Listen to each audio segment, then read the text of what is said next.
Hey friends, welcome back, and if you're new here, then thank you for joining us today. This video is for anyone who's ever said yes but really meant no, for anyone who's over-explained, over-committed, or stayed quiet just to avoid conflict. Today I'm talking about something that completely changed the way I move through the world, because for a long time, guilt was the reason why I didn't set any boundaries. I equated being nice with being agreeable. I thought saying no would make people mad at me, or even worse, disappointed. And the idea of being selfish, well, I wanted to avoid that title at all costs. This meant that I overcommitted myself. I tolerated things that made me feel uncomfortable or unseen. And slowly I started to resent people because I agreed to those things, which, let's be fair, wasn't fair to me or to them, but I didn't know any other way. The moment that I knew something had to change wasn't just one dramatic moment that happened.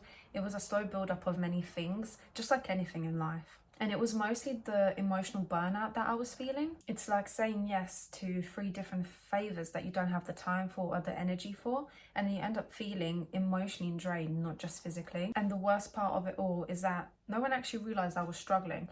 And that's not their fault. That is something that I didn't know how to obviously set a boundary with. So that was my responsibility and my decision to carry on with the way things were.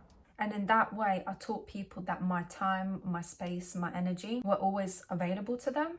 And that's when it kind of hit me that people can't respect a boundary if I haven't actually set one. Boundaries aren't walls, they're like doors. Your boundaries shouldn't push people away, but they should create a healthy space for connection. Boundaries are all about you and not the other person. They don't need to agree with your boundary for it to be valid. You can be kind and still say no. Compassion and firmness are not opposites. They can coexist like many other things in life. And the most surprising thing to me was that once I started setting those boundaries, I realized that the people that love me and that actually want me in their lives, they adjusted to those boundaries. And I saw a shift in many of my relationships and friendships and just connections in general, like throughout even like work and people around me. And people may not love it right away, but the right people will always respect your boundaries. I firstly had to get clear on what didn't feel good anymore to me.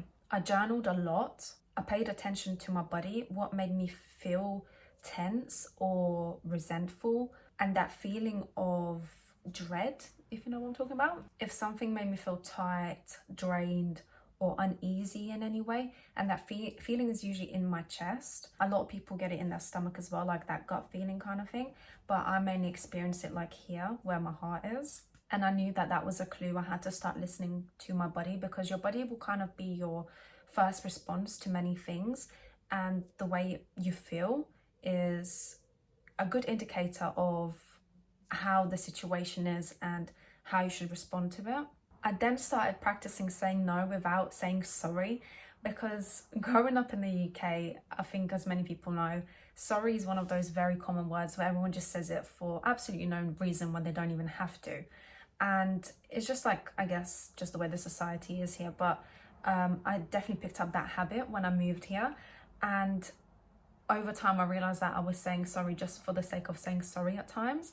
So yeah, I had to start learning how to say no, and in more serious situations, and not actually apologize for that. Like, for example, I won't be able to make it, or that doesn't work for me. And my favorite is I need some time to myself this weekend or that day or whatever. And I stopped explaining myself, because I used to feel like I had to give very valid reasons as to why I wanted time to myself and to be on my own, or the fact that I didn't have the energy or the time to make it somewhere.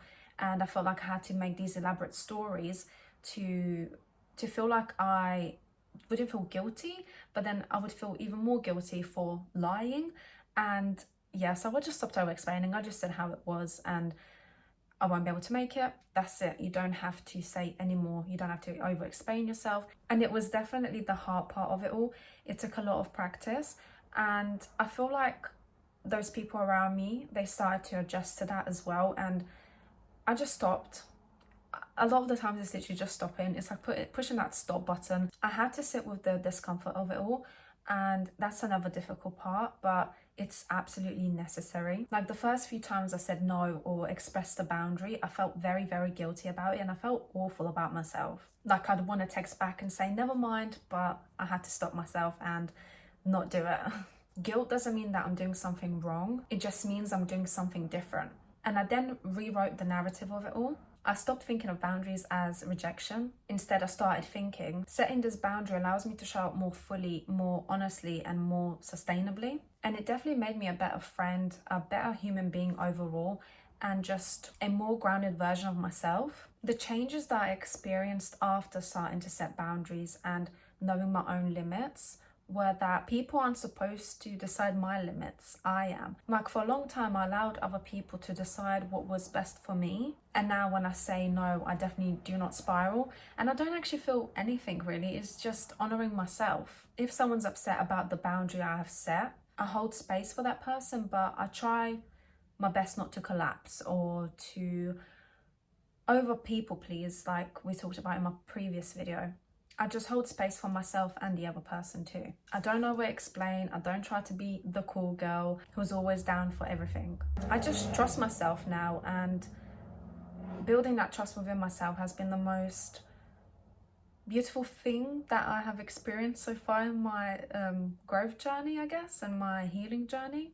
And I just overall feel peace and power within myself, and self-respect most importantly. If you're struggling with setting boundaries, let me tell you something that I wish I had heard earlier. You're allowed to say no, you're allowed to take up space, you're allowed to choose you, put yourself first, and not because you're selfish, but because you're human. Boundaries aren't something to feel guilty about, they're something to be proud of. They're how we teach the world to love us in ways that feel sustainable and safe. If this message resonated with you in any way, I'd love to hear down below in the comments, or just let me know what kind of boundary you're working on this year. And don't forget to like, subscribe, and most importantly, honor yourself. I'll see you in my next one. Bye.